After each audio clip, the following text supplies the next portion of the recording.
If you've ever wondered why your laptop feels like it's melting every time you open a browser, then stay with me because today's comparison between Ubuntu 25.10 and Zorin OS 18 might save your aging machine from a slow and painful death.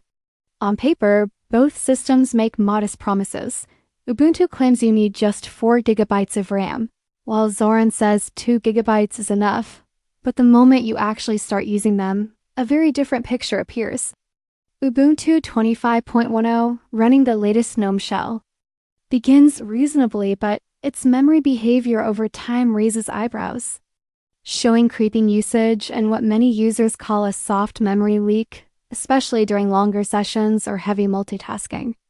Community reports show Ubuntu idling anywhere between 2.1 and 3 GB, and that gap becomes massive when you load multiple browser tabs, where some machines slam straight into their 8 GB limits. Meanwhile, Zorin OS 18 behaves more conservatively on older hardware, with idle usage falling around 900 megabytes to 1.1 GB, giving noticeably more breathing room, though live USB tests sometimes jump to around 4 GB, reminding us that context, drivers, and session type matter a lot.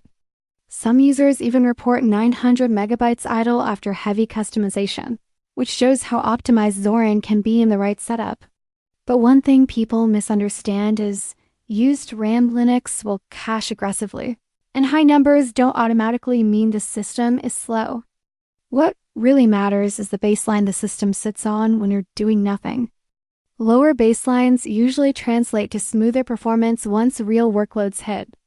And under sustained load, the gap between Ubuntu and Zorin gets even more interesting, because the way each system handles pressure can decide whether your old laptop survives another year or finally collapses under modern software demands.